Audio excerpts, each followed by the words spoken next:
বাংলাদেশ একটা মস্ত বড় সম্ভাবনাময় দেশ, আমি বারে বারে এটা অনুভব করি। এটা শুধু রাজনৈতিক মাঠের বক্তৃতার জন্য না, ব্যক্তি হিসেবে, দেশের নাগরিক হিসেবে অনুভব করি যে এটা বিরাট একটা সম্ভাবনা, এবং কিছু কিছু উদাহরণও দিই কেন এটার সম্ভাবনাটা আমি দেখি। কিন্তু সেই সম্ভাবনাটাকে আমরা বাস্তবের দিকে আনতে পারছি না, থেকে যাচ্ছি। আজকে আমরা একটা সুযোগ পেয়েছি, মস্ত বড় সুযোগ, সেই সম্ভাবনাকে কার্যে পরিণত করা। এবং জুলাইয়ের এই অভ্যুত্থানের ফলে সেই সম্ভাবনাটা সৃষ্টি হয়েছে। এই সম্ভাবনার যে পরিবেশ সৃষ্টি হয়েছে সেটাকে যেন আমরা হারিয়ে না ফেলি। কেন হারিয়ে ফেলা খুব সোজা, মুহূর্তে হারিয়ে যায়।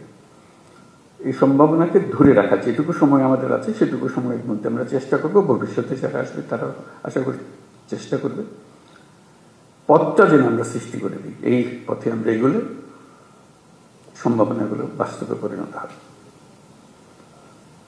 শুধু বাংলাদেশ একটা সুন্দর দেশ হবে, নিয়মতান্ত্রিক দেশ হবে, গণতান্ত্রিক দেশ হবে, সেটা তো বটেই।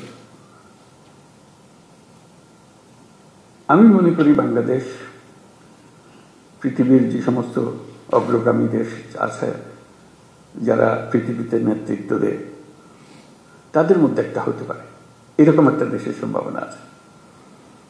এটা কোনো আত্মতুষ্টির জন্য না, এটা আমরা, আপনারাও নিশ্চয় দেখবেন, তোমরা দেখবে এটা, যেটা একটু বিচার করলে মনে হয় যে হ্যাঁ এই সুযোগ আছে। আমি একটু কয়েকটা উদাহরণ দিই। এই যে গণ অভ্যুত্থান হলো, এটা বিরাট একটা কাণ্ড, ইতিহাসের একটা বিরাট পরিবর্তন সূচিত হলো। লন্ডভন্ড অবস্থার মধ্যে আমরা এই যাত্রা শুরু করলাম। সারা দুনিয়ার যত দেশ আছে সবাই আমাদেরকে সমর্থন করলো। শুধু মিনমিনে সমর্থন না, আচ্ছা আচ্ছা ঠিক আছে করো, ওরকম না, উৎসাহ করে এসে আসলো। তারা যেরকম মনে করেছে যে হ্যাঁ এই দেশ যদি উঠে দাঁড়াতে পারে সেটা ভালো সঙ্গী হবে সবাই। আমাদের উপরে তারা ভরসা করেছে, যেরকম আমরা নিজেদের উপরে সে ভরসা আনতে চাই। আমাদের সে ভরসা অনেক সময় হারিয়ে যায়, যে মনে হয় যে না কি হবে, এই তো 2 দিন পরে আবার সব পাল্টে যাবে, কয়দিন থাকবে এটা দেখি আমরা।